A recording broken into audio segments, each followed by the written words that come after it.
Hello friends, வணக்கம். Welcome to Vijayalakshmi kitchen. இன்றைக்கி நம்ம உளுந்து களி செய்ய போகிறோம்.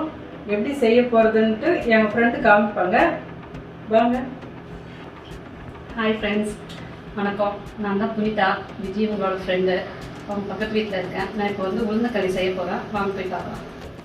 1 கப்பு கருப்பு உளுந்து, 1/2 கப்பு பச்சரிசி, 1/4 கப்பு வெல்லம், 4 டீஸ்பூன் நல்லெண்ணெய்.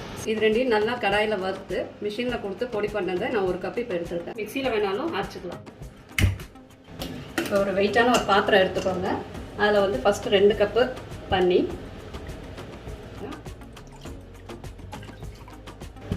கொஞ்சம் நல்லா சூடானோன்னா இதில் இருக்கிற ஒரு கப் வெல்லத்தை எடுத்து இதில் போட்டுக்கோங்க. போட்டு இது நல்லா கரைஞ்ச உடனே நம்ம இப்போ வந்து வடிகட்டிக்கலாம். இது நல்லா கொதிச்சிருச்சு. இதை இப்போ வந்து நம்ம வடிகட்டிக்கலாம். இந்த வடிகட்டின வெல்லம் தண்ணியை வந்து இப்போ இதில் ஊற்றிடலாம்.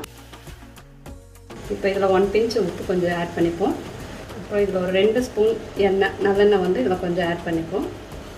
இது கொஞ்சம் நல்லா பாயில் ஆனோன்னு சிம்மில் வச்சுக்கோங்க. இதை அரைச்சி வச்ச மாவை வந்து கொஞ்சம் கொஞ்சமாக கொட்டி கிளறிப்போம்.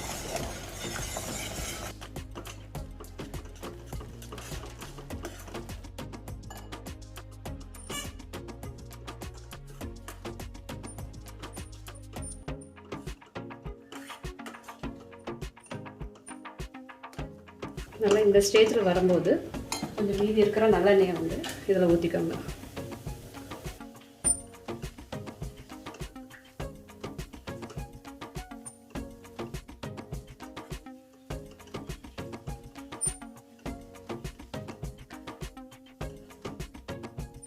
ரெடி ஆகிடுச்சு. இப்போ நம்ம ஸ்டவ் ஆஃப் பண்ணிக்கலாம். இது வந்து இப்படி ஆறுனதுக்கப்புறம் உருட்டி சர்வ் பண்ணலாம்.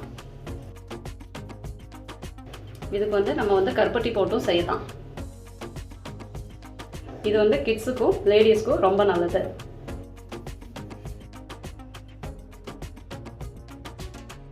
பாருங்க, இப்போ உளுந்து களி ரெடி ஆயிடுச்சு. பாருங்கள் எவ்வளோ அருமையாக செஞ்சுருக்காங்க. நீங்கள் வீட்டில் செஞ்சு பாருங்கள்.